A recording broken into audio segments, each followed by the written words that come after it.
Beauty and the Beast. Once upon a time, there was a merchant who had 3 beautiful daughters. The eldest sisters cared only for fine dresses and jewels. But the youngest, called Beauty, had a kind and gentle heart and was especially loved by her father. One day, the merchant was going off on a long journey, and he asked his daughters what they would like him to bring home. "I'd like a fine emerald necklace," said the eldest. "and a pearl necklace for me," cried the second. "I would like you to bring yourself home as soon as possible," said Beauty. "and if you can find one, I would like a white rose." The 2 sisters made fun of Beauty for asking their father to bring her a rose. "You have lots of roses in your garden," they said. "But I do not have a white one," said Beauty, and she wondered why they wanted jewels. The merchant did not forget his daughter's wishes, and before returning home, he bought an emerald necklace and a pearl necklace. But nowhere could he find a white rose for Beauty, for it was winter and snow was falling. As he was nearing home, the merchant missed his way in the snowstorm and could not tell where he was. Just as he was about to turn round, he saw lights ahead and soon found himself at the door of a great castle. He hoped that they would offer him shelter for the night, but as he went to knock on the door, he saw that it was open. Not a servant was inside, so he went inside. In the great hall, he found a splendid supper laid out. He sat down and enjoyed the feast. In the corner of the hall was an open door, and when he looked in, he saw a bedroom that looked as if it had been prepared for him. The merchant was very tired, so he went to bed and slept soundly. In the morning, a fine suit had been laid out for him to wear, and a hearty breakfast awaited him in the hall. He would have liked to thank his kind host, but still the merchant saw no one. As he walked through the garden on his way to the stable to collect his horse, he spied a beautiful rose bush covered with white blooms. Thinking of his daughter and her request, he reached out and picked a single rose. Suddenly, a terrible row sounded from the bushes, and a huge, ugly beast sprang out. "Who is stealing my white rose?" he growled. The poor merchant trembled and could barely speak. "I did not mean to steal. My daughter has begged me for a white rose, and this is the only one I have seen." It is my favorite rose, and anyone who touches it must die," said the beast. "But I will let you go if you promise to bring me the first thing that runs to meet you when you get home." The merchant agreed, and as he made his journey home, he hoped that it might be the cat that came out to meet him and not his beloved dog. But as he approached the house, it was his little daughter, Beauty, who came running towards him. He turned so pale that when she saw her father, Beauty thought he must be very sick. he gave her the white rose and took her hand. He told her all that had happened to him and the promise he had made to the beast. But I will never, never give you up, Beauty, he said. You must keep your promise, father, said Beauty. Perhaps he will not hurt me. So they prepared to return to the castle. They rode silently through the forest, for they were too sad to speak. At the castle, they found the front door open and a meal laid out in the great hall. Only this time the table was set for two. They sat down, but Beauty and her father could not eat. Then, at 9 o'clock, they heard a great row, and the beast appeared. He spoke gently to them, saying to the merchant, You may stay here tonight, but tomorrow you must go home and leave Beauty behind. Do not worry about her. She will have all she could wish for here. Father and daughter parted with great sadness, but Beauty soon became quite contented with her life in the castle. Her room was very pretty, with roses outside her window, and on a table stood a wonderful mirror. In golden letters around the outside was written, See your wishes, here enshrined. What you long for, you will find. I will be able to wish myself home whenever I am unhappy, said Beauty to herself, and she often looked into the mirror to see what was happening to her father and sisters at home, for she spent every day amusing herself, and saw no one until the evening, when the beast joined her for supper. After they had eaten, Beauty would sing to the beast. One night, he asked her, Do you think I am very ugly? His voice sounded so sad that Beauty found it hard to answer him. You have a very kind face, she said at last with a sigh. But you really are very ugly. A single tear ran down the beast's cheek, and Beauty felt so sorry for him. I do like you very much, she assured him. Then will you marry me, Beauty? Oh no, I could never marry a beast, sobbed Beauty. She went to bed very sad, and looking into the magic mirror, she asked to see her family again.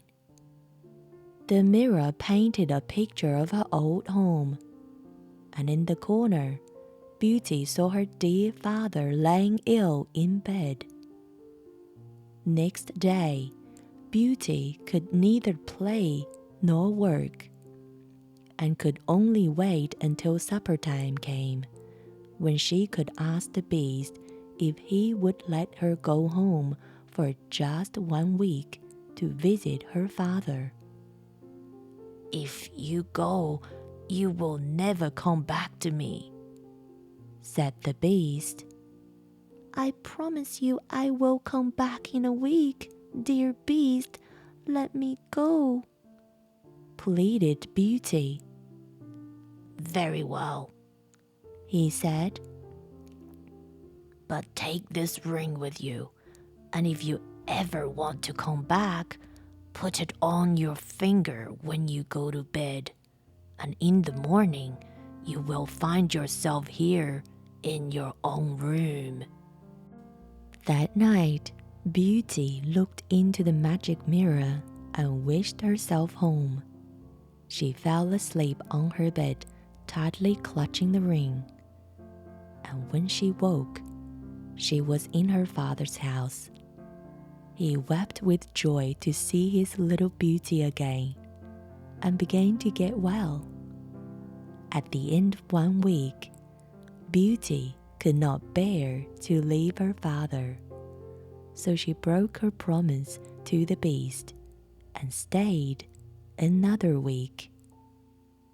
One night, she had a strange dream. She dreamed that she was back in the Beast's garden, wandering about. As she came to the white rose bush, she found the poor Beast lying on the ground, and he looked as if he were dying. As she ran towards him, he cried out, "Oh, Beauty, you have broken my heart, and I shall die without you." Beauty woke up from her dream and so longed to see her dear Beast again that she reached out for the magic ring and slipped it onto her finger. When she next awoke, she found herself back in her pretty room in the Beast's castle, just as he had told her she would. Remembering her dream, Beauty quickly ran out into the garden to see if he was there. When she reached the white rose bush, she found the Beast lying so stiff and quiet that she thought he was dead. "Oh, my dear Beast," cried Beauty as she threw her arms around his neck. "please don't die, for I have come back to take care of you, and I will marry you, for I love you with all my heart." She put her head in her hands and wept, and when she stood up, she could not see the Beast. Instead, through the tears, she could only see a handsome young prince beside her. "Who are you? And what have you done with my Beast?" asked Beauty. Do you not know me, dear Beauty? Said the prince. I am the Beast you loved, and to whom you give life and happiness. A witch cast an evil spell over me, so that I took a form of an ugly beast, and nothing could set me free until a beautiful girl loved me and promised to marry me. "If you really are my dear Beast, then I will marry you," said Beauty. Together they went to the magic mirror, and when Beauty looked in, she saw her father living for the rest of his days in the castle with her. When the prince looked in the mirror, he saw a wedding, with Beauty, his bride, carrying a bouquet of white roses. Their wishes came true, and they lived happily ever after. The Fairy's Gift, an Irish fairy tale. Once upon a time, and it wasn't my time, and it wasn't your time. It was a time when life was much simpler than it is today, and magic was easier to find. In such a time, there lived a woodcutter. He lived with his wife and his old mother and father in a small cottage on the edge of a forest. Now, the woodcutter and his wife had been married for a long time. More than anything else in the world, they had wanted a child of their own. But the years had come and the years had passed, and never did the soft cries of a baby come to that house, or the sound of the footsteps pittering and pattering on the stairs. And if it wasn't bad enough never having what your heart desires, there was also the problem of the woodcutter's mother. Once, she could see as well as you or I do, but as time passed, her eyes grew dim and hazy, until finally, like a dark cloud moving across the sun, her eyesight was gone. Day in and day out, she would sit, rocking in her chair beside the fire, the world about her like a curtain of darkness. How the woodcutter wished that he had a child, and how he wished that his old mother could see again. He could have wept, but there was no time for tears. Life was hard. Old Man Poverty sat on the doorstep and snatched away everything good that came their way. The cardboards were often bare, and their cottage was pricked by the bite of cold and the pinch of hunger. Every day, the woodcutter would swing his axe over his shoulder and head into the forest. There, he would gather together bundles of wood to be sold at the market. It was hard and heavy work. On one such day, the woodcutter stopped for a moment and rested upon his axe. He gazed up into the sky, and there he saw a hawk circling above him. The hawk was hunting, and the woodcutter looked at the ground about him, trying to spy what it was that the hawk had sighted with its keen eye. The woodcutter blinked in surprise. He could see a small man, dressed in ragged clothes, trying to hide under a fallen log. The man was hardly as tall as the woodcutter's hand was long. He was wearing a rough brown suit and was desperately trying to press himself between the ground and the log. It was a fairy. The woodcutter remembered how his mother had talked kindly of the fairies when he was just a young boy. Without thinking, he stooped and picked up a stone and threw it towards the hawk. He didn't want to hurt the bird, just to scare it away from its prey. The hawk gave a cry and flew away. The woodcutter turned back to the fallen log. The small man stepped from his hiding place and gave the woodcutter a nod. "You have saved my life, and for that I am most grateful. In return, I'd like to give you the only thing I've got." The fairy man reached into his pocket and stepped forward. There, sitting snugged in the palm of his outstretched hand, glowed a single wish. "Take this gift and wish for what your heart desires," said the small man. The woodcutter carefully lifted the wish into his own calloused hand. It was the most beautiful thing he had ever seen. It seemed to dart and dance and sent a warm shiver through his body. The woodcutter looked up to thank the fairy, but the small man had disappeared. He looked back at the wish he held gently in his hand. A wish, a wish. The woodcutter's heart had a leap. He could wish for anything that he wanted. Suddenly, he thought of all the things he had ever desired, all the places he longed to visit, all the fine food he would love to taste. And then the woodcutter thought of his family, sitting at home in the small cottage, cold and hungry. He knew that he couldn't keep that wish all for himself.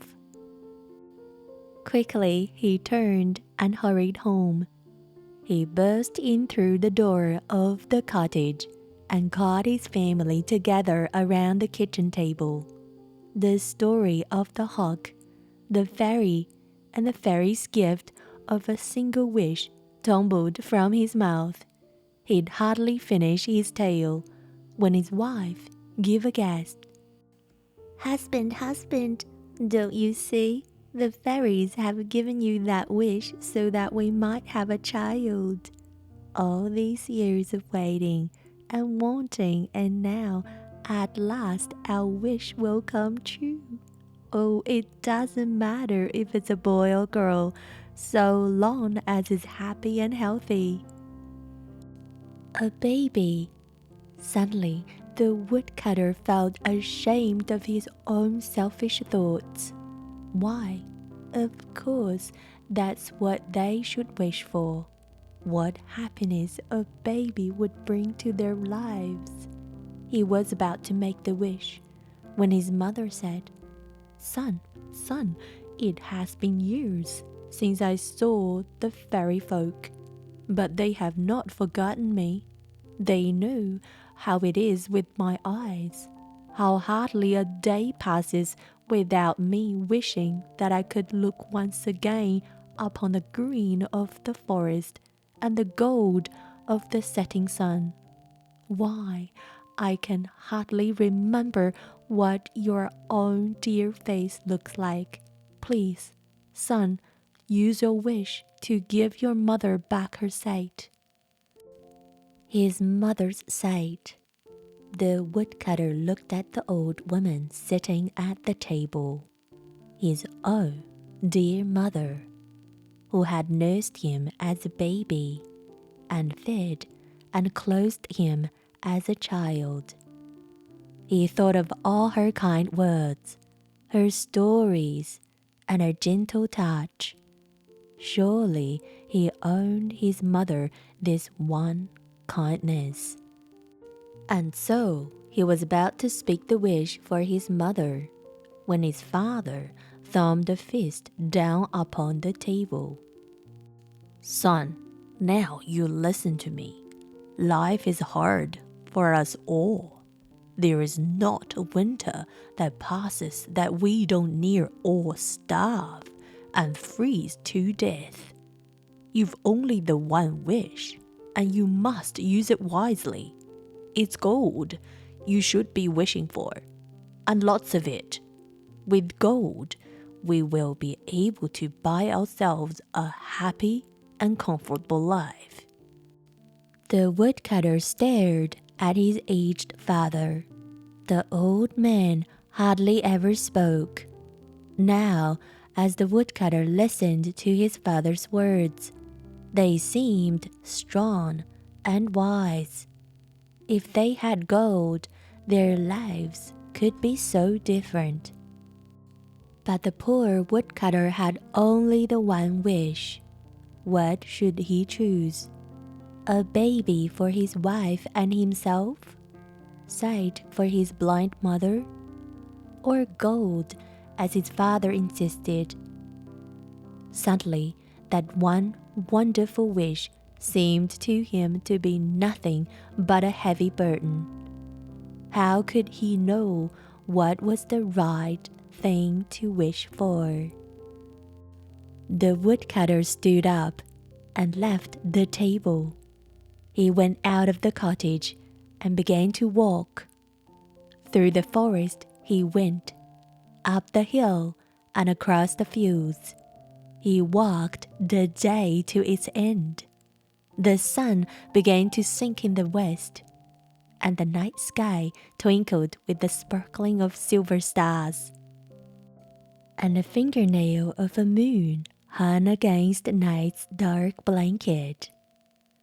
The man stopped and stared up into the heavens. What should he wish for? A falling star shot across the sky, and in that instant, the woodcutter's question was answered. he knew what he would wish for. Quickly, he hurried back to the cottage, and again he called his family together. The four of them gathered around the table, hardly daring to speak. The woodcutter's wife was sure her husband would ask for a baby. The old mother hoped for her sight, and the old man had his heart set on gold. The woodcutter stood up. "I've made my decision, and my wish will be this." He lifted his arm, uncurled his fingers, and from his hand floated the one single wish. Its light illuminated the dark little cottage and filled the four people with a gentle warmth. These are the words that the woodcutter spoke. "I wish that my mother could see our baby lying here in a cradle of gold." And with that one wish, the woodcutter made everyone's wish come true. The Gingerbread Man. An old woman and her husband lived together on their farm. One day, the old woman said, "I will make a gingerbread man for my husband's supper." She mixed the gingerbread in a ball. Then she rolled it out and shaped it like a little man. She gave him raisin eyes, a cherry mouth, and nuts for buttons. At last, the gingerbread man was ready for the oven.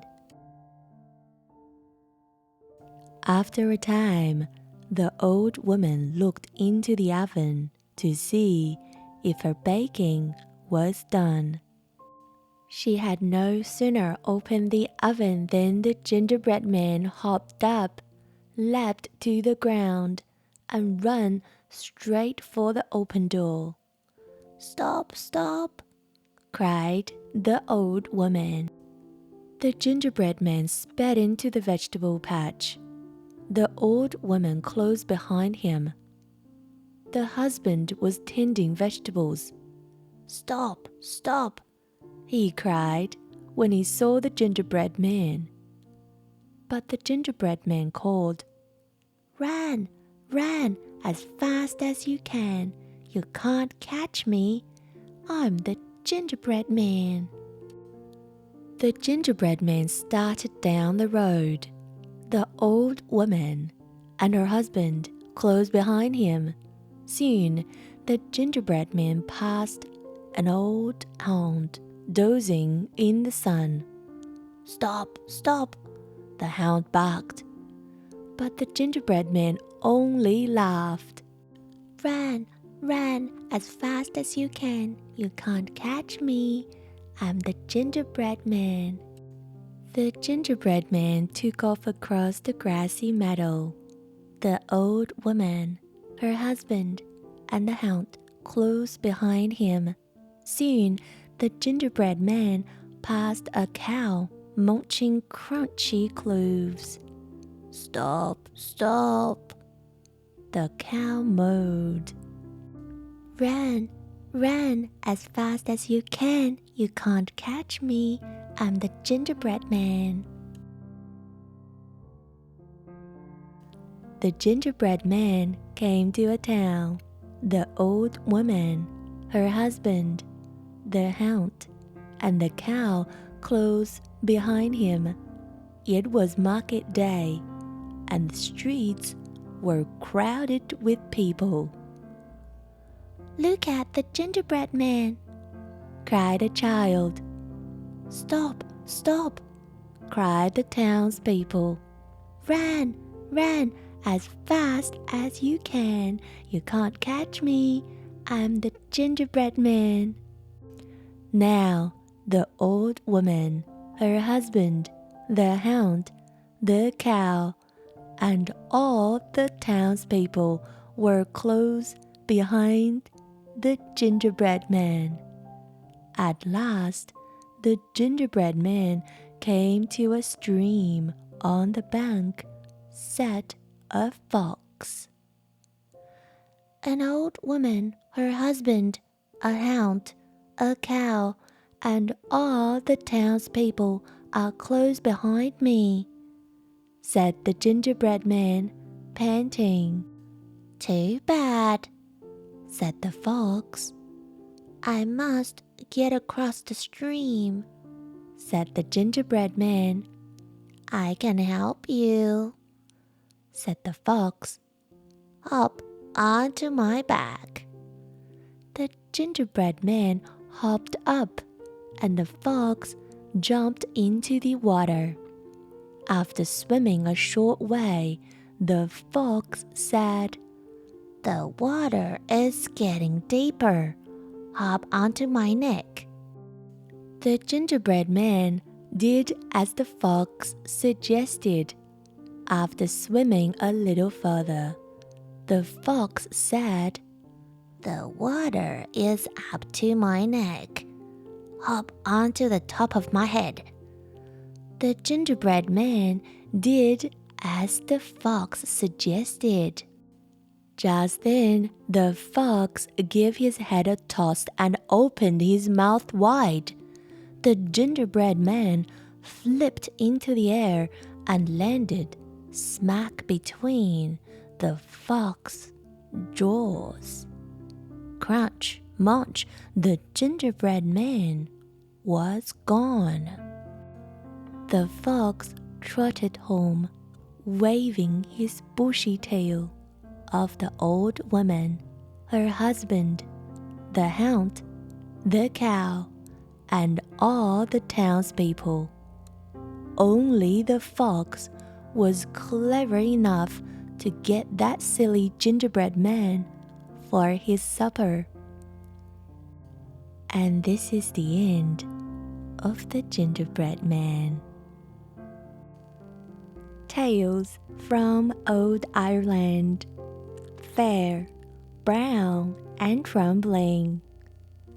A long time ago, before you were born, or your grandmother was born, or your great-great-grandmother before her, there was a king in Tiara Toenail, and he had 3 daughters, Fair, Brown, and Trembling. Fair and Brown had new dresses whenever they wished, and went to church every Sunday. But Trembling, the youngest, was kept at home to clean and cook. Her sisters wouldn't let her out of the house at all, for she was by far the most beautiful of the 3, and they were afraid she might marry first. This went on for 7 long years, and at the end of the 7th year, the son of the king of Elmanyang began to show an interest in the eldest sister. One Sunday morning, after Fair and Brown had gone to the mass, the old henwife came into the kitchen. You ought to be in church, girl, she said to Trembling, instead of working here at home. How can I go? Answered Trembling. My clothes are in rags, and if my sisters saw me, they'd kill me for leaving the house. I'll give you a finer dress than either of those 2 lumps has ever seen, said the henwife, for they are not fit to kiss the ground you walk on. Now, what would you like? Don't tease me, Henny, said Trembling with a smile. But if you want to know what I wear in my dreams, it's a dress as white as the winter snow, with emerald shoes for my feet. The hen's wife put on a magic cloak of darkness and took out her scissors. She clipped a piece from Trembling's rags and called for the whitest robes in the world and a pair of emerald green shoes. When the girl was dressed and ready, the henwife said, I have a honey bird here to sit on your right shoulder, and another for your left. At the door stands a milk white mare, with a golden bridle to hold in your hand, and a golden saddle to ride on. Trembling sat on the golden saddle, and when she was ready to ride, the henwife said, Whatever you do, dear, don't go inside the door of the church. And the minute they rise at the end of Mass, fly away as fast as the mare will carry you. When Trembling came to the church, the people were amazed at the sight of the beautiful stranger. They were pushing and shoving to get a better view, and when Trembling galloped away at the end, they ran after her. But there was no good in the chasing, for she, outstripping the wind before and the wind behind, and she was away before man or beast could draw near. Arriving home, Trembling found the henwife had dinner ready.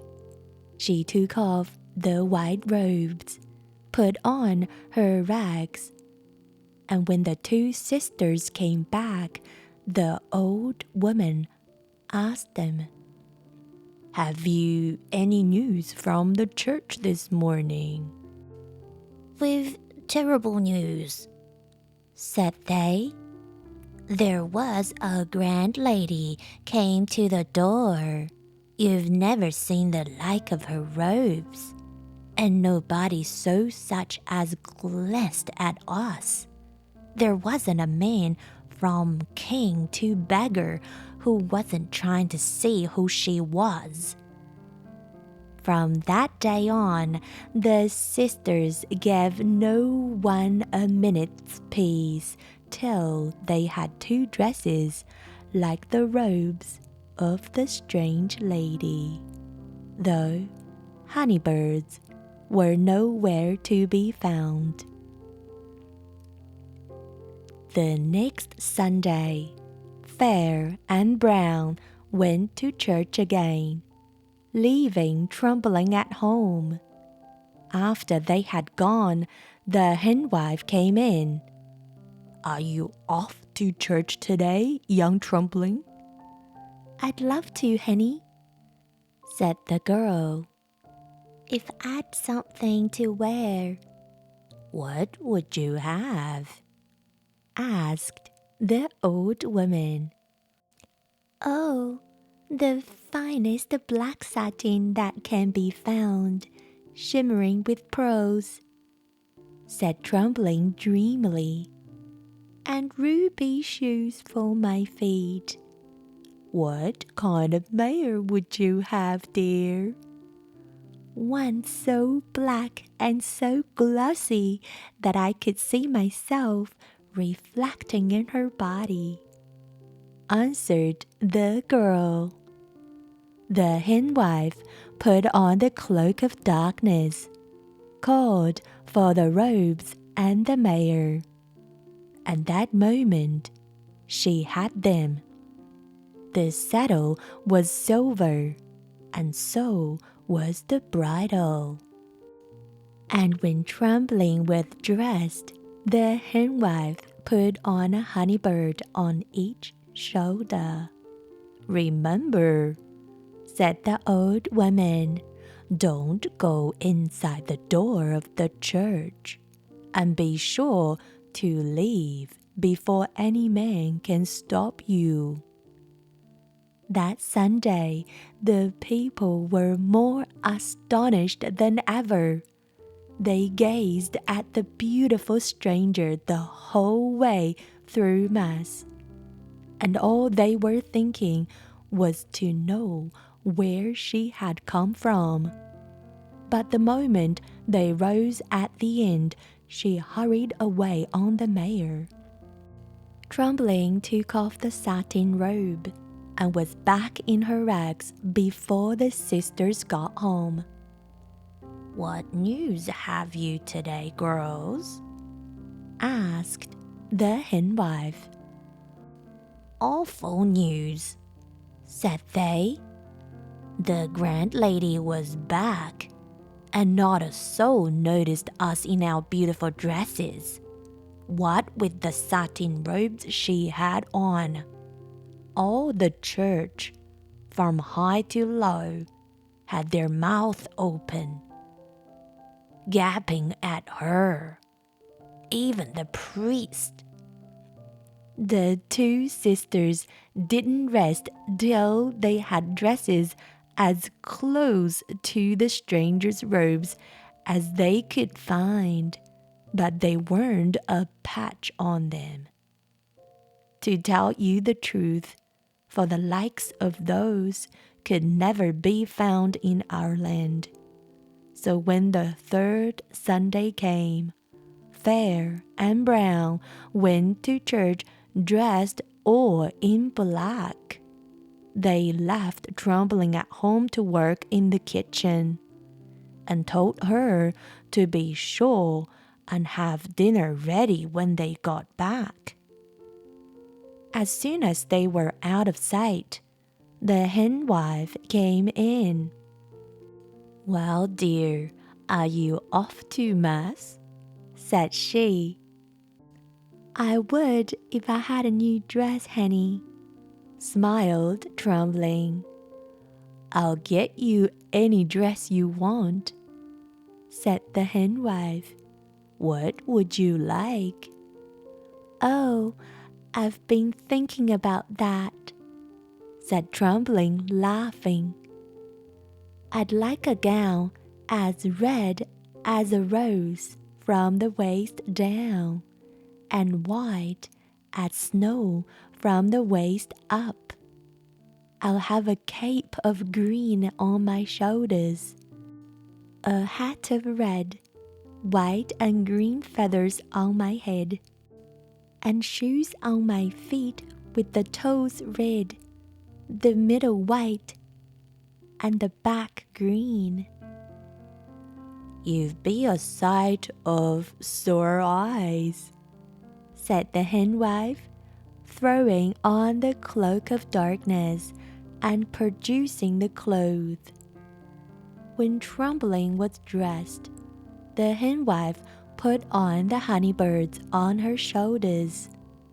She placed the hat on her head, clipped a few hairs from one lock, and a few hairs from another, and at once clouds of the most beautiful golden hair floated down over Trembling's shoulders. "And what kind of mare would you like?" asked the henwife. "White," said Trembling happily. "White, blue, and golden diamonds all over its body, and gold saddle and bridle." The mare stood by the door, with the skylark sitting between her ears. The bird began to sing as soon as Trembling was in the saddle, and never stopped till she came home from church. The fame of the beautiful lady had gone out through the world, and all the princes and great men came to church that Sunday, each one hoping to take her home with him after Mass. The son of the king of the Omanyam forgot all about the eldest sister, and stayed outside to catch the strange lady before she hurried away. As soon as the people were rising up at the end of Mass, Trembling ran to the glittering mare, sprang into the golden saddle, and was away. But the Prince of Omanyang was at her side and holding on to her leg.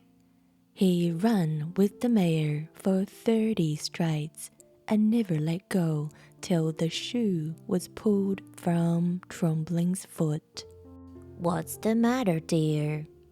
Said the henwife, seeing the girl return with tears streaming down her face. I lost one of your pretty shoes, Henny, she sobbed. Oh, never mind about that, said the henwife, drying Trembling's tears. You may be glad of the loss before long. Trembling gave up her clothes and went to work. When the sisters came in, the henwife asked, Any news from the church? The worst news possible, said they. The strange lady was back, in even richer array than before. On herself and her horse were the finest fabrics of the world, and between the mare's ears was a bird which never stopped singing from the time she arrived to the time she left. She's the most beautiful woman Ireland's ever seen, and nobody takes a blind bit of notice of us anymore. Well, the son of the King of Omanyang was madly in love by now, and it wasn't with the eldest sister. I shall have the beautiful lady as my wife if it's the last thing I do, said he to the other king's son. You need more than the shoe off her foot, said they, and you have to fight for her, as every one of us wants her to. When I find the one whose shoe this is, cried the prince, I'll fight for her tooth and nail, for she'll marry no one but me. So all the king's sons followed Omanyang as he roamed the length and breadth of Ireland to find the lady whose foot would fit the red, white, and green shoe. North, south, east, and west they went, and there wasn't a house in the kingdom they didn't search. The Prince of Omanyang never let the shoe out of his sight, and when the young women saw it, they were all of a flutter, for every one of them hoped it would fit them, and they get to marry the handsome prince, what with cutting their toes and stuffing their stockings. Didn't they do everything they could think of to catch the son of the King of Omanyang? But he wouldn't have one of them. Fair and Brown couldn't wait for all the great men to come calling. Each was determined to make sure the shoe would be seen as theirs, and they never stopped going on about it till Trembling was fed up with their chatter. Maybe it's my foot the shoe will fit, she said one day, and her two sisters rolled about in fits of laughter at the very idea. You, they growled, clutching their sides and guffawing. You, in your tatters and rags, who never set foot out of the house, there is not much chance they think you were the beautiful lady. Shut up and get back to your cleaning. At that very moment, the prince rode up to the door. So the sisters shoved Trembling in a wardrobe. When the company came into the house, the Prince of Omanyang gave the shoe to Fair and Brown, and, though they tried and tried to put it on, it would fit neither of them. Is there any other young woman here? Asked the prince. The sisters were just about to say no when Trembling piped up from the wardrobe. There is, she called. In here, Oh, don't bother with her, said Fair and Brown. she's just a silly wee thing we keep to put out the ashes. But the prince wouldn't leave the house till he'd see her, so the two sisters had to open the door. When Trembling came out, she tried the shoe on her foot, and it fitted exactly. You are the woman I love, said the Prince of Omanyang, staring deep into her eyes. And the woman I'll marry. Say you be mine. I will, said Trembling, for she knew she loved him also. But wait till I prove who I am. She ran to the henwife, who dressed her in everything she had worn the first Sunday. Back she came on the white mare, and the people cried, This is the lady we saw at church. Trembling returned to the henwife, changed into the clothes she had worn the second Sunday, and rode up on the black mare. Yes, this is the lady for sure, said everyone. A last time Trembling turned and came back in the third dress. You don't need to prove yourself, said the prince. I knew you were the woman I loved as soon as I gazed into your eyes. The sisters were hopping mad, and the other young men were all for drawing their swords and fighting the Prince of Omanyang for Trembling's hand. But the henwife appeared and put a spell on them all, so they couldn't speak or move until the brave prince had climbed up behind Trembling, and the two of them galloped off into the sunset. So the son of the king of Omanyang married the beautiful Trembling. They had 14 children and lived happily till they died of old age in each other's arms. Cinderella. Once upon a time, a rich gentleman who was sad after the death of his wife decided to marry again, so his lovely daughter could have a mother to care for her. Unfortunately, he chose a proud and selfish woman with 2 daughters just like herself. She did not reveal her true character until after the wedding. She ordered the little girl to work in the kitchen and live with the servants, while she and her daughters enjoyed a life of splendor.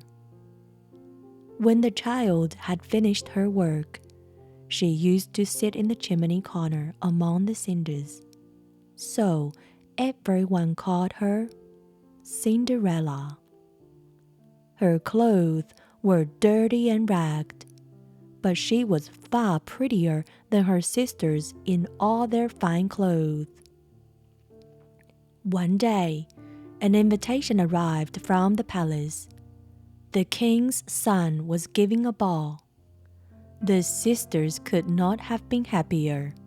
They talked of nothing but what they would wear, and ordered beautiful gowns from the best dressmakers in the land. Cinderella would have loved to go to the ball, and the wicked sisters teased her mercilessly, saying, Wouldn't you just love to dress up in these fine clothes and ride in a carriage to the palace and dance with rich young men and maybe even with the prince himself? It was known that the prince was in search of a wife, and Cinderella's mean stepmother had high hopes for her daughters. Soon the great day arrived. Cinderella was busy all day dressing her sisters, polishing their shoes, combing their hair, and when the splendid carriage arrived to take them to the ball, she dutifully arranged their gowns so they would not crumble on the journey. When they were out of sight, Cinderella sat down alone and exhausted in the chimney corner and began to cry. Then, all of a sudden, her fairy godmother appeared and said, "Why are you crying?" "I wish I could go to the ball," sobbed Cinderella. "Well then, be a good girl and do as I say, and you shall go to the ball. Run along to the garden and bring me a pumpkin." Cinderella found the biggest and the best pumpkin and brought it to her fairy godmother, who touched it with her magic wand. Instantly, it became a beautiful golden coach. "Now, bring me the mouse trap and open it very carefully." 6 mice ran out of trap, and as the fairy godmother touched each one with her wand, it turned into a fine dapple gray horse. Cinderella was then sent to find a rat for her fairy godmother to turn into a handsome postillion, and 6 lizards, which became smart footmen. "Well now, will that be fit to carry a lady to the ball?" asked the fairy godmother. "Oh yes, it's wonderful," replied Cinderella. "But..." "Aha, you're wondering what you're going to wear, are you not? Let's see what would suit you." With these words, she waved her wand over Cinderella, and in an instant her rags became the most magnificent dress you can imagine. She was wearing the most costly jewels in the world, and on her feet was a beautiful pair of glass slippers. "Off you go now," said the fairy godmother. "But mind you leave the palace before the clock strikes 12, or all this magic will be undone."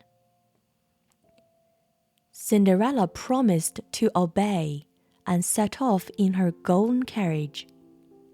When she appeared in the ballroom, everyone fell silent, and the music and dancing stopped, for she was the most beautiful young woman in the room. The young prince took her hand and led her out to dance with him. He danced with no one else the whole evening. When they sat down to the feast, he was so busy looking at her, and he did not eat a thing. The dancing continued. Cinderella was so happy. She had danced every dance and did not feel tired. Then she heard a clock striking the hour. "It must be 11 o'clock. It cannot possibly be midnight yet," she said to herself, mindful of her fairy godmother's warning. But as she turned and saw the clock, Cinderella gasped with fright and ran as fast as she could from the ballroom. The prince tried to catch up with her as the clock continued to chime. As she ran through the door and down the steps towards the golden carriage, she lost one of her glass slippers. And at that very moment that the prince bent down to retrieve it, the clock struck 12.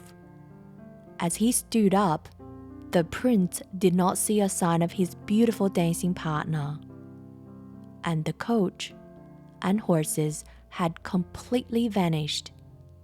Behind a hedge in the garden sat poor Cinderella in her ragged, dirty clothes. Beside her was the pumpkin and the mice. The rat and the lizards scurried away.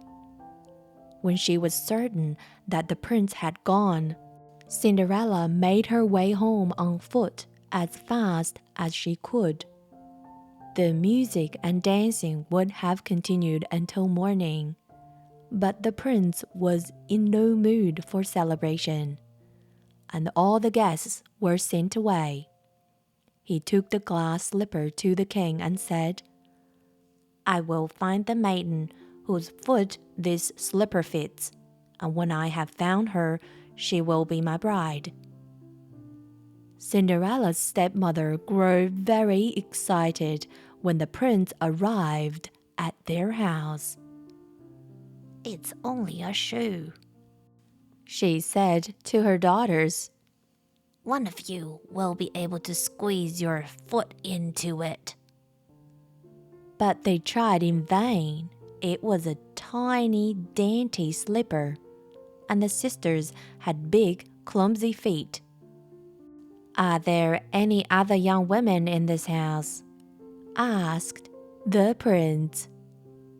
"Only Cinderella," said the mother.